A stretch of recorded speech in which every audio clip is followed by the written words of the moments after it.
You're listening to the We Are Libertarians Podcast Network. Find all of our shows at wearelibertarians.com.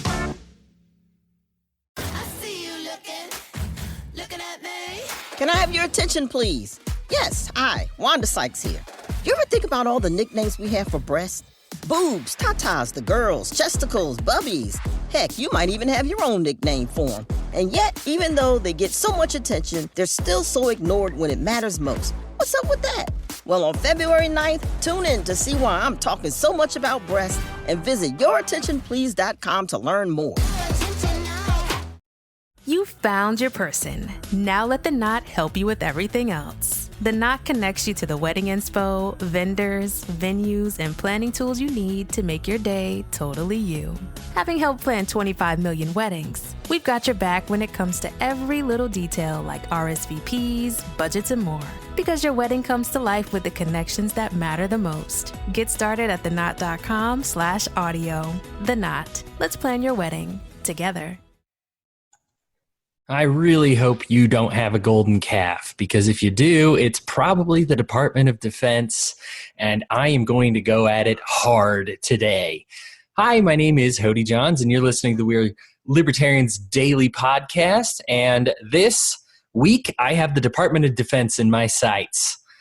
So if you heard about a guy who wanted to disestablish, decentralize the military, let it go back out to the states, let individual communities decide how they would defend themselves, you would probably think, oh, maybe he was some pre-nuclear war, didn't understand the basics of battle. You must be quoting somebody from the 1600s. But no, it's not that at all. And maybe you're thinking, if he called for an alerted, knowledgeable citizenry to take care of the defense instead of a large industrial military complex, because a military complex gains, quote, unwarranted influence that endangers our liberties and domestic processes, unquote, you're probably thinking, oh, you're referencing some anarchist. That's got to be some Lysander Spooner, something crazy like that. No, that is Dwight D. Eisenhower, legendary American general and president of the United States. Now you might say, well, for some reason, I don't remember him disbanding the Department of Defense if he wanted it shredded apart really, really badly. Well, he actually tried, and Congress stopped him. They said you could not have a Federal Reserve of less than 700,000 people because that was their jobs on the line. Coincidentally, Dwight D. Eisenhower was the last president to balance the budget because he cared. Now, I know we're going all the way back to the 50s on that, but that's where it takes place. That's the last time America's actually balanced the budget. Look at our record since then, since the 50s. Now, it takes it takes these sacrifices, but nobody understood this more than Dwight D. Eisenhower. In fact, not only did he recognize that this wasn't really a sacrifice, but it was actually a gain, that we would actually be safer. Even in a post-nuclear war era, we would be safer by defending ourselves, by having an armed citizenry, by having multiple militias. Well, where did he get that idea from? Well, maybe World War I and II, when he fought in those and recognized that the best militaries that he fought against weren't actually state-sponsored. They were personal, they were funded privately, and they were developed, and they were strong and difficult to combat against. On top of that, multiple generals in World War II, one taking the Japanese islands out in the west, and then another one in Europe in the east. You had Patton, you had Eisenhower, you had MacArthur. You had a bunch of different generals. Now, we say in this modern era, well, you need one commander-in-chief, just one guy who can be able to be that voice. But that's not the era that it was in. You might forget, we had General George Washington found this country, right, fighting as hard as any general's ever fought, maybe the most brilliant military tactician of all time, and even he made sure there were other generals. In fact, he insisted upon it. In his farewell address, He even warned the countrymen against this newly established department, that to avoid the necessity of these overgrown military establishments, which under any form of government are inauspicious to liberty, and which are to be regarded as particularly hostile to Republican liberty. Of course, what would he know? What would Eisenhower know? They're only the most brilliant military tacticians in American history. And if they support downsizing the Department of Defense or even getting rid of it, maybe we should take a look at this thing. It seems to lend some credence to it. Now, let's not forget, we won an American Revolution without a Department of War. We didn't need one. Now, the Department of War, now called the Department of Defense, but back then, it wasn't established until 1789, after we'd already won. Now, maybe you think, well, I'm sure it just would have been a lot cleaner if we'd had a single centralized power, but you'd be wrong. Remember that we were the underdogs in that war. It took the knowledge of each individual area. You had Horatio Mills in the north, and you had Washington in the south. You had so many other generals that knew their area and said, okay, I can command this area. I think I know where we might collaborate and achieve some victory. Yes, you need some type of unity, but you don't need a department to do that. You're going to have that anyway. People didn't want to die to the British Empire.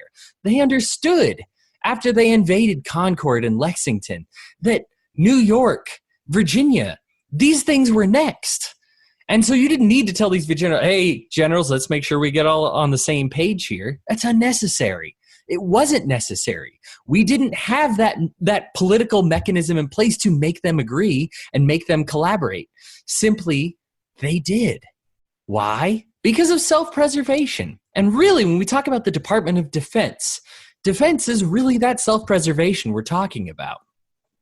Let's look on a bit of the history in case that's not a convincing enough argument for you to make you understand why there are real problems with the Department of Defense. So 1789 gets created, of course, after the war, after we don't need it anymore, and they go back and, a few decades later decide to declare war on the British Empire in 1812 again. Now, it's funny, when you think of the American military, you might think of the most powerful military in the world, and you probably should. But we don't win the War of 1812. We get them out of our territories, but they still have all of what we know as the United Kingdom and Britain. And we go to war with them, we lose a lot of people, but it doesn't help us at all. We're still where we are, they're still where they are. So the War of 1812, now by modern standards, the cost of the war would have been only $1.6 billion. To tell you the scope of how things have increased, that's adjusted for today's dollars. It would have cost $1.6 billion. So remember that. Of course, what happens with all these departments, as soon as you create them, well, they tend to grow, don't they? Including spending money and American lives to go to a war that is really unnecessary. It wasn't very popular. In 1824, the U.S. War Department created the Bureau of Indian Affairs. Why is that under the Department of Defense? Well, let's see here. We got the Indians. We really don't want them here. Might as well give that to the Department of Defense. Now you say, well, defense, but if they're dealing with the Indian affairs and the Indians aren't part of our nation, that might sound like the Department of Offense, which is quickly what it became. Of course, the Department of Defense executed many U.S. Indians and never apologized for it. They were here in the States, some of them even citizens, which is why I called them U.S. Indians, but even the ones not in our territory, they were executed as though they had no regard for human life. Now, what we know about the Constitution was supposed to protect everyone affiliated with the United States. The founders frequently go out of their way to make sure that as you read the text, they're not talking about American citizens that are naturalized or born in this country, except in very few cases. Usually those cases are running for office. Those rights are extended to everyone, not just naturalized American citizens. But that right wasn't afforded to them because, of course, this gigantic institution decided, well, we're going to have a whole separate division to look after them. Now, we're going to get into this later, but what do you think became of the Bureau of Indian Affairs? Do you think that it just went away? Because, of course, it wasn't needed anymore after we killed them and dragged them all the way across the nation and had the Trail of Tears catastrophe. I'm sure we just got rid of them, right? Not at all. They're the modern-day Department of the Interior, believe it or not. So they go from being what we're warring against to a department that deals with where should we set them so that they're most aesthetically pleasing. I'll rag on the Department of the Interior later, but just so you know, that's where the history comes from.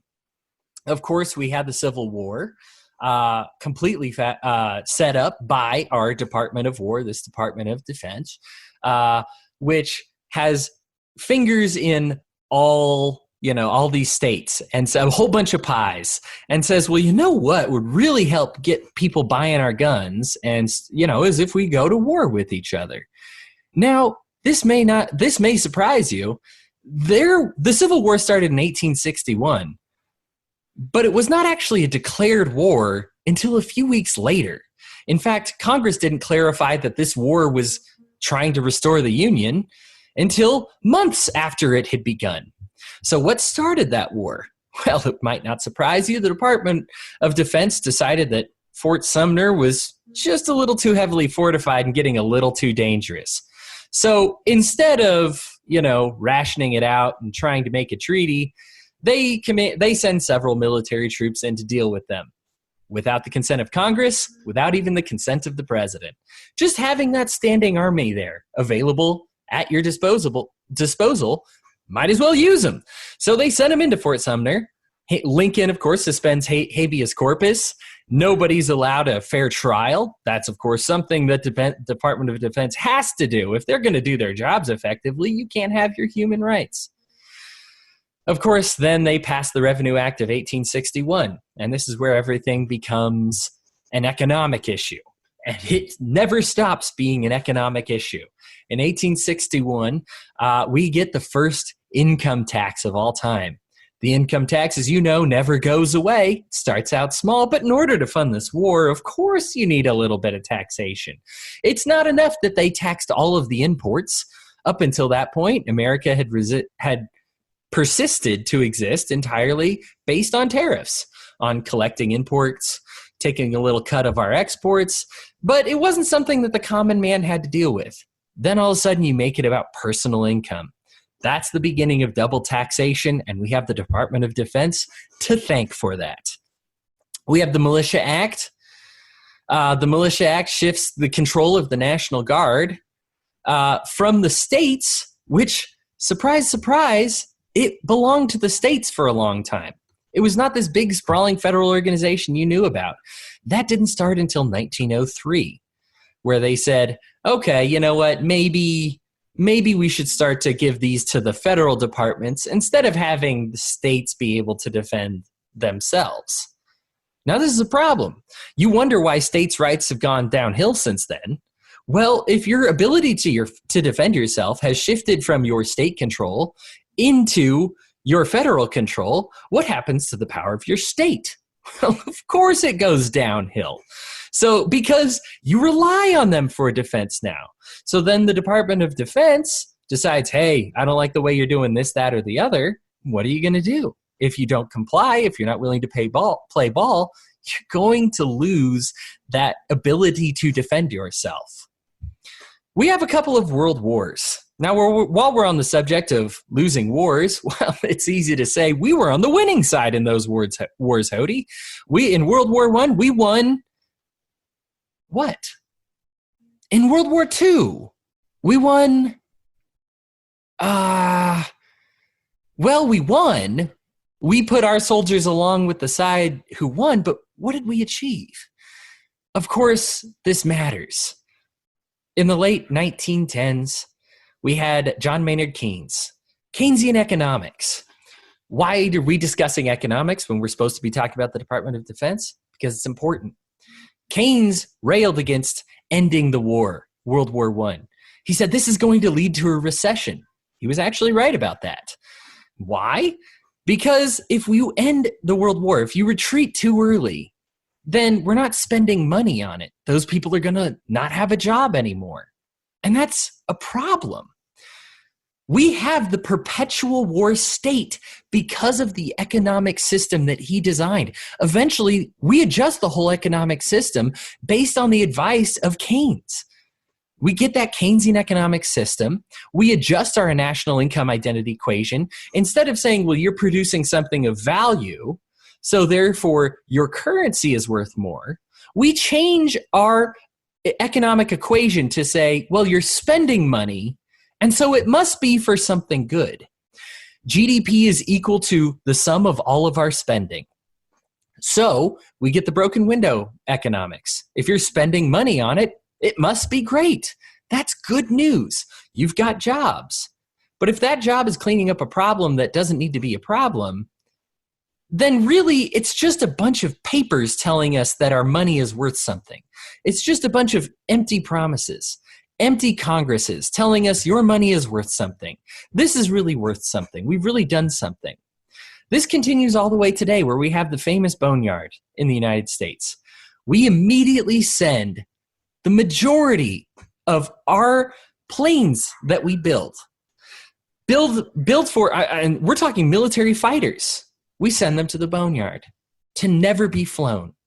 Right now, we have more fighters than we have pilots that know how to pilot them. But we spent money on them, so it counts towards our GDP. We say our country is worth more because we spent money on it. See, Keynes had a huge issue with us getting out of the war. Now, I won't label Keynes as being a warmonger, but he simply recognized an economic truth that if you're spending money on it and then it goes away, then you're going to have less employment. That's accurate. But isn't the right thing to do to create an economy based on peacetime as opposed to wartime? Because of the Department of Defense listening to John Maynard Keynes and the Congress listening to them, we find ourselves in a series of perpetual wars that we didn't need to be involved in. We had to make excuses to get involved in World War I because the economy was stagnant. World War II, same thing. Heels of the Great Depression. Had a whole bunch of bad economic policies. What's the quickest way to fix those? Send our troops to war. What happens after the war ends? We need to find excuses to go back to war. In 1942, we decide to intern the Japanese.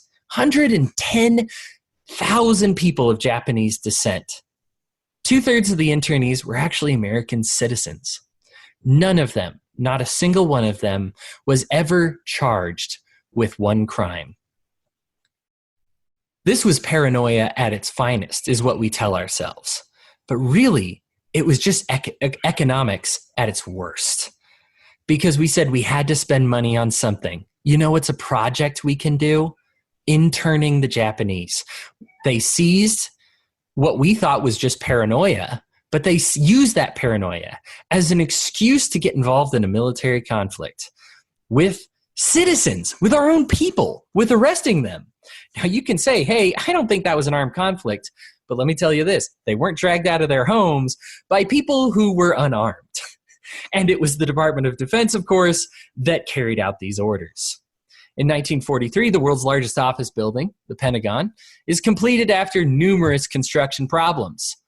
As a quote from an architect, the building was built upon a foundation of lies, secrecy, and cost overruns. Unquote. It was supposed to only cost $35 million and ended up costing $75 million. Hey, some things never change, do they? 1943, we're still doing that today. We say a project will run X amount of money, it runs way over that, and who's on the hook? Well, the American taxpayer, of course. Even if they don't get the taxes together for it, they just print the money for it, which makes everyone's money worse. Not just the taxpayers, even those who are getting welfare money see theirs go down. I mean, it hurts literally everyone when we go over on these projects. The Pentagon was just that trendsetter, and of course that continues today. 1950, following the North Korea's invasion of South Korea, President Truman, experiencing an economic depression, decides to send U.S. military forces to the Korean Peninsula without a congressional declaration of war. Make no mistake, this is not something new to our era. Obama didn't coin the ability to call a war a kinetic military action and just basically rename it to the point where even his own Department of Defense people have no idea the difference between that and a war. We did the same thing. We did the same thing during the Civil War. And guess what? They did the same thing during the Korean War. We never officially declared a war on them. Congress didn't do it. Truman just sent them over there. Hostilities in North Korea would end 3 years later in 1953 with an armistice, but no formal end of the war because a war was never started. In the North Koreans' eyes, and you might see this follow up today, they're still at war with us because there was never any formal declaration of surrender. We never repaid anything. So are we surprised at all that they hate us? Now, they invaded South Korea. They should not have done that. Of course, we took South Korea's side, but the North Koreans were still upset with us for doing that, for ever getting involved. Guess what? That North Korean non-alliance has placed American lives in danger. Instead of this Department of Defense getting involved in a foreign conflict, and like they always tell us, it's for your own good, you're safer because we got involved, it actually made us more open to hostilities. We're actually encountering a lot more problems because we decided to get involved in all these foreign entanglements. 1955, instead of being divided on a functional basis, like what happened with Eisenhower and Washington and all of the greats that knew how to win wars, where they had individual units decide for their area how we should win. They divide on a functional basis. Or I'm sorry, not divided on a functional basis. It's divided on a service basis. So the military is separate from the Navy, which is separate from the Air Force. That happened in 1955. What's the problem with that? Well, then the Army needs boats, but then also the Navy needs boats, but then also the Navy needs planes, but also the Air Force needs boats, and everybody needs boots. So it's a mess, and the difference between them is almost indistinguishable. Of course, I don't mean to offend anybody who was involved. I have some family involved who I'm sure would be like, no, there's a million things of difference. But the real issue is they're being divided upon these arbitrary lines, which really don't make any sense. As opposed to controlling an era, like we did during successful military times before, or dividing along lines of tasks, they just split between kind of ground stuff and kind of air stuff and kind of water stuff, but also you have to do each other's jobs as well. And so none of it makes sense. And unfortunately, that dysfunction has placed American troops in danger. So when we do get in these entanglements, the American troops pay the price for our dysfunction. All of the time when we have an unsuccessful conflict or we have a friendly fire issue, the departments will fight with each other and say, I thought you knew we were going to go there. I thought you knew this was our operation. We didn't mean to trip all over each other. But of course, Congress doesn't really understand war. They only understand money and power. And they just use war as an excuse to have more money and power for themselves. Of course, this takes us all the way through Vietnam, through the Cold War, over and over. It proves that we keep going to wars for these bad reasons because we just have to keep the complex going. In 2005, Congressman Duke, his real first name was Randy, Duke Cunningham, pled guilty to charges of bribery and tax evasion. How did he evade all of these taxes? Well, he was working a racket with the defense contractors for pretending to buy military stuff that they didn't actually buy. He got 8 years in prison for losing trillions of dollars. Yes, that's trillions, plural. Because what's happened since 2005? Well, right before then, we had September 11, 2001. We were already aware. In fact, if you look at right before the attacks, the week before the terrorist attacks, Rumsfeld was actually talking about decreasing the size of our military because they'd lost $1 trillion. Fast forward to today, what's in the news?